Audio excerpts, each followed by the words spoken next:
민수기 9장.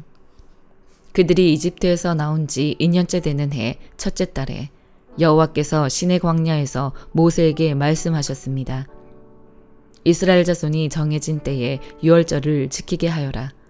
이달 14일 해질 무렵 곧 정해진 때에 그것을 지켜라. 그 모든 규례와 율례를 따라서 그것을 지켜야 한다. 모세가 이스라엘 백성들에게 유월절을 지키라고 말했습니다.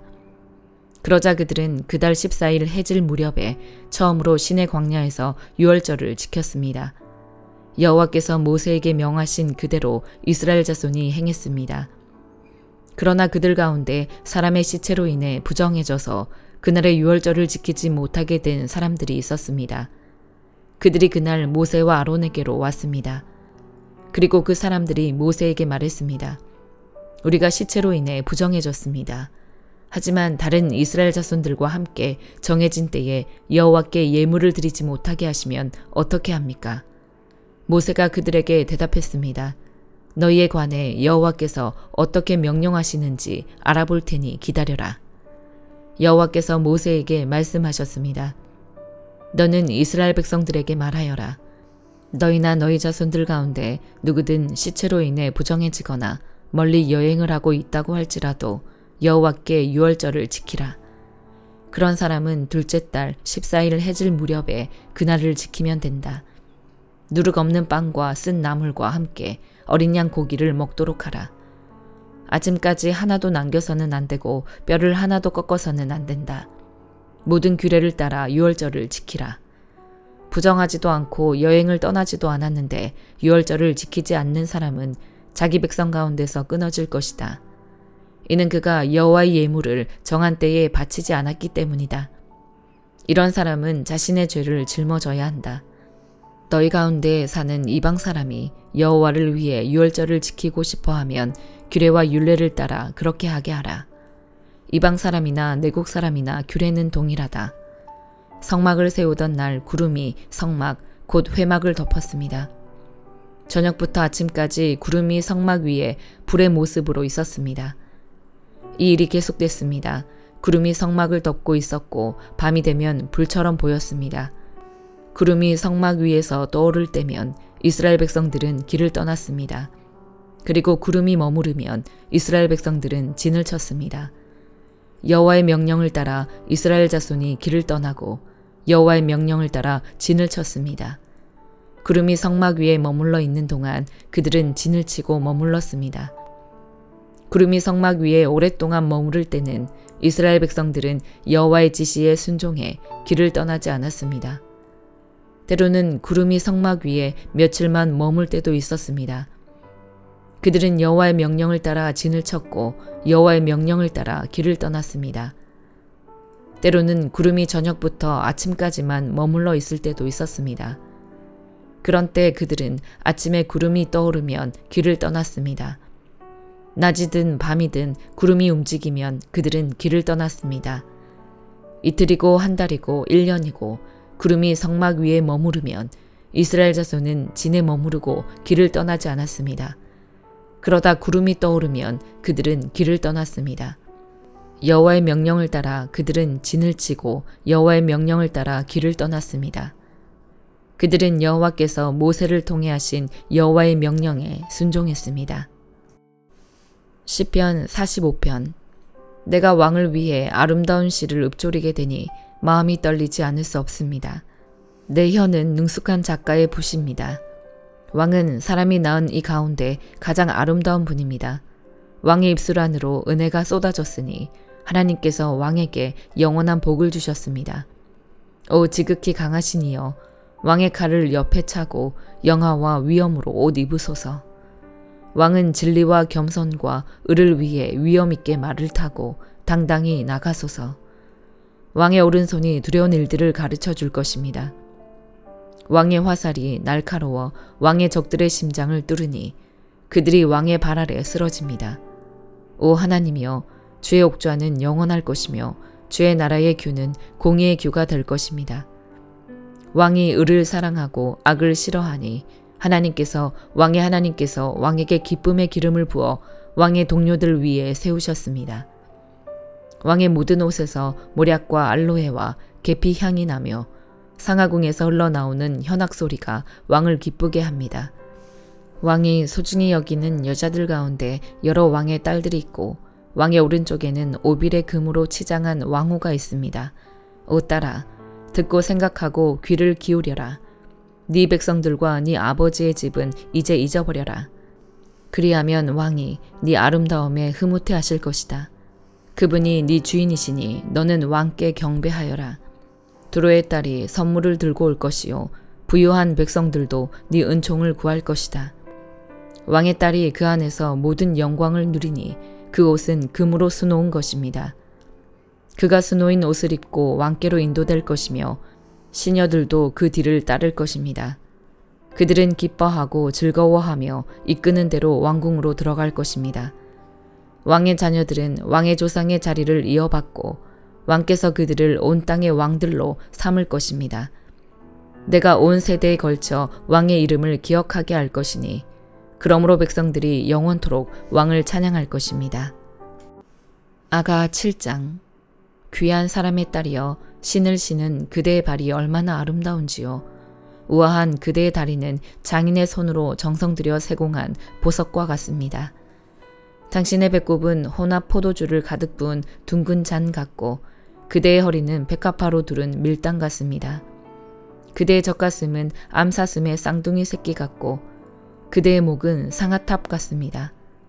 그대의 눈은 바드랍빛 문 곁에 있는 헤스본 연못 같고 그대의 코는 다메섹을 향한 레바논 탑 같습니다. 그대의 머리는 갈멜산처럼 그대에게 왕관이 되고 그대의 머리칼은 붉은 융단 같습니다. 왕이 그 머리칼에 포로가 되고 말았습니다. 내 사랑이여, 그대가 얼마나 아름답고 얼마나 매혹적인지 나를 기쁘게 하네요. 그대의 키는 종려나무처럼 크고 늘씬하며 그대의 젖가슴은 그 열매송이 같아요. 나는 말했습니다. 내가 그 종려나무에 올라가서 그 열매를 따오겠어요. 그대 젖가슴은 포도송이 같고 그대 콧김은 사과 향내 같으며 그대 입은 가장 귀한 포도주 같습니다. 그 포도주가 내 사랑하는 그분에게로 가서 그 입술과 이로 부드럽게 흘러가기를. 나는 내가 사랑하는 그분의 것이고 그분의 마음은 나를 향해 있습니다. 내가 사랑하는 분이여, 우리 함께 들로 나가요. 그곳 마을에서 밤을 지내요. 이른 아침 포도원에 나가 포도싹이 돋았는지 꽃이 피었는지 석류꽃이 피었는지 함께 봐요. 거기서 제 사랑을 드리겠어요. 자귀나무가 향기를 바라고 우리 문 앞에는 온갖 탐스러운 열매들이 있어요. 새 것도 묵은 것도 내 사랑하는 분이여, 내가 당신을 위해 간직해 두었답니다. 히브리서 7장. 이 멜기세덱은 살렘 왕으로 지극히 높으신 하나님의 제사장입니다. 그는 왕들을 이기고 돌아오는 아브라함을 만나 축복했습니다. 아브라함은 모든 것의 10분의 1을 그에게 주었습니다. 그의 이름의 뜻은 첫째로 의의 왕이고 다음으로 살렘 왕, 곧 평화의 왕입니다. 그는 아버지도 없고 어머니도 없고 족보도 없습니다. 생애의 시작도 없고 생명의 끝도 없지만 하나님의 아들을 닮아 항상 제사장으로 있습니다. 그가 얼마나 위대한지 생각해 보십시오. 족장 아브라함도 그에게 10분의 1을 바쳤습니다. 레위 자손 가운데 제사장 직분을 받은 사람들은 자기 형제인 백성들도 아브라함의 허리에서 나왔지만 율법을 따라 그들에게서 10분의 1을 거두라는 명령을 받았습니다. 그러나 이들로부터 나오지 않은 이 멜기세덱은 아브라함에게서 10분의 1을 취했고 약속을 받은 그를 축복했습니다. 두말할 필요 없이 축복은 윗사람이 아랫사람에게 하는 것입니다. 앞의 경우는 죽게 될 사람들이 10분의 1을 받았고 뒤의 경우는 살아있다는 증거를 받은 사람이 10분의 1을 받은 것입니다. 말하자면 10분의 1을 받는 레위도 아브라함을 통해 10분의 1을 바쳤다고 할 수 있습니다. 이는 멜기세덱이 아브라함을 만났을 때 레위는 아직 조상의 허리에 있었기 때문입니다. 만일 레위 계열의 제사장 직분을 통해 완전함을 얻을 수 있었다면 그런데 백성들은 이것을 근거로 율법을 받았습니다. 아론의 계열을 따르지 않고 멜기세덱의 계열을 따르는 다른 한 제사장을 세워야 할 필요가 있었겠습니까? 제사장직이 변하면 율법도 반드시 변하게 됩니다. 이것들은 그분과 관련해 언급됐습니다. 그분은 다른 지파에 속했는데 그 지파에서는 아무도 제단에서 섬긴 적이 없었습니다. 우리 주께서는 유다 지파에서 나오신 것이 분명합니다. 그런데 그 지파에 관해서는 모세가 제사장직과 관련해 아무것도 말한 적이 없습니다.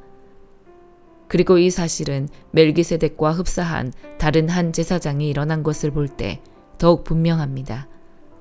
그는 육체에 속한 규례, 곧 율법을 따라 제사장이 되신 것이 아니라 썩지 않는 생명의 힘을 따라 되신 것입니다. 그렇기 때문에 너는 영원히 멜기세덱의 계열을 따르는 제사장이다라고 선포됐습니다. 전에 있던 계명은 약하고 효력이 없어 폐지됐습니다.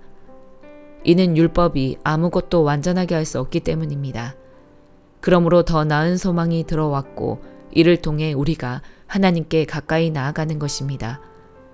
예수께서는 맹세 없이 제사장이 되신 것이 아닙니다.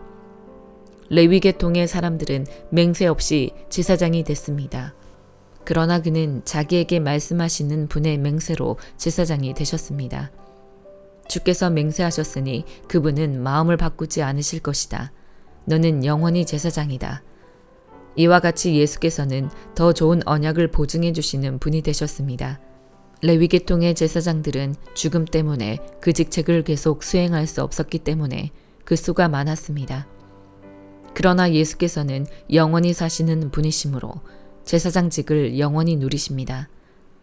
그러므로 예수께서는 자신을 통해서 하나님께 나아오는 사람들을 온전히 구원하실 수 있습니다. 그는 항상 살아계셔서 그들을 위해 중보기도를 하십니다. 이러한 대제사장이야말로 우리에게 합당합니다.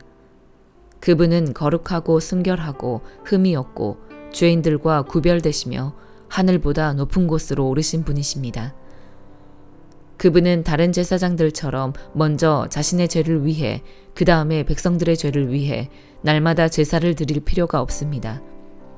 이는 그분이 자신을 들여 단번에 이 일을 이루셨기 때문입니다.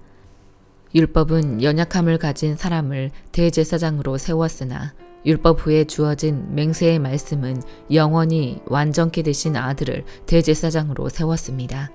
아멘.